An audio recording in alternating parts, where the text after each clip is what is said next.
요즘 시중은행들이 가상금리를 계속 내리고 있죠.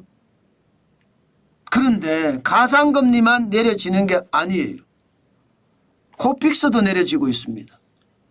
코픽스는요, 간단하게 말하면 자금을 조달하는 비용이 코픽스예요. 예, 그것도 국내 8개 은행의 평균 자금 조달 비용이라고 이야기할 수 있습니다. 신규 취급 기준으로 이게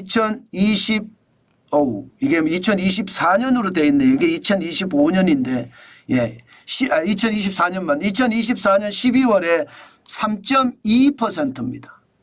많이 떨어졌죠. 굉장히 많이 떨어졌습니다. 이 코픽스가 사실 우리가 대출 금리를 받을 때 보면 기준이 되거든요.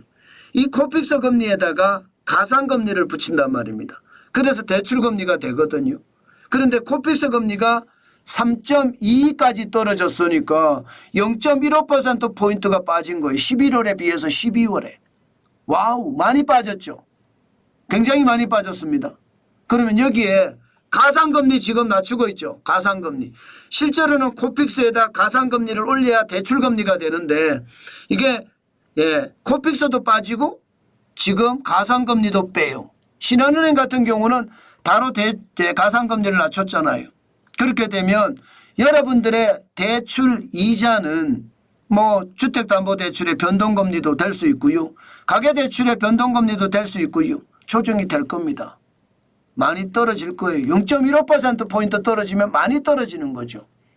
과거 말입니다. 2022년 12월에 4.29%면 굉장히 높잖아요. 그때에 비해서는 지금 굉장히 많이 빠졌죠.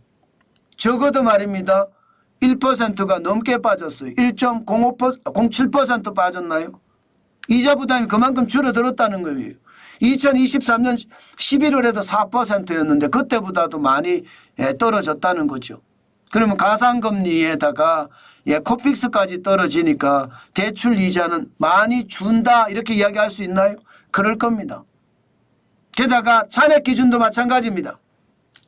잔액 기준도 2024년 12월을 보면 3.47%입니다.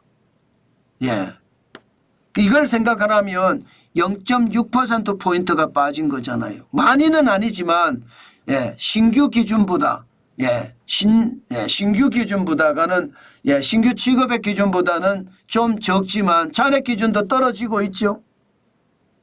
실제로 2023년 9월에 3.90%에 비하면 3.47%는 많이 떨어진 숫자는 맞습니다. 물론 이게 부담은 돼요. 0.15% 내지는 뭐 가상금리까지 다 합친다고 해서 0.2%포인트 빠지는데 뭐 그렇게 엄청난 거냐 그렇게까지는 이야기할 수 없을 수 있습니다. 그러나 여러분 대출금리가 조금 내려간다는 것도 여러분 굉장히 나에게는 이득이 됩니다. 실제로 말입니다.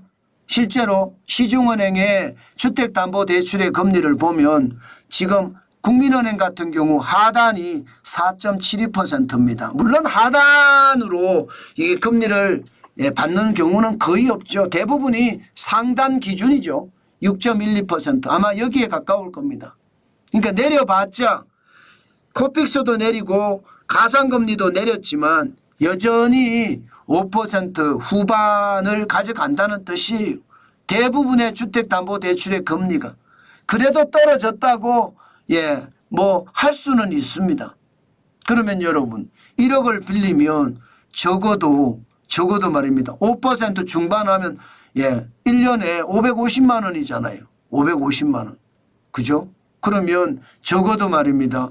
5% 중반한다고 그러면 1억을 빌렸을 때 550만 원이면 월로 따져도 적지 않은 금액입니다. 우리 은행은 그보다 더 높습니다. 하단이 5.24%고요. 상단이 6.44%. 그러니까 우리 은행은 좀 더 높죠. 그만큼 말입니다. 아직은 대출 이자의 부담이 크다는 거예요. 금리를 내려주기는 내려주나 대출 이자는 여전히 높다. 여기에다가 스트레스 DSR 지금 2단계까지 적용이 되고 있는 상태잖아요. 그것까지 감안하면 은행은요 배가 부를 수밖에 없습니다. 예, 그만큼 말입니다. 예대 마진, 예, 예금과 대출 이자의 차이가 크고요. 그것이 예, 은행의 이익으로 남으니까 은행은 뭐 많이 남길 수밖에 없는 구조 맞습니다. 그렇지만 돈을 빌린 사람들은 여전히 말입니다. 적지는 않아요. 적지는. 앞으로 더 내려갈 거냐? 내려갈 겁니다. 계속해서 내려갈 가능성이 있습니다. 그렇지만 쉽게 뭐 다음 달에 또 내리고 다음 달에 또 내리고 이렇지는 않을 수 있을 거예요.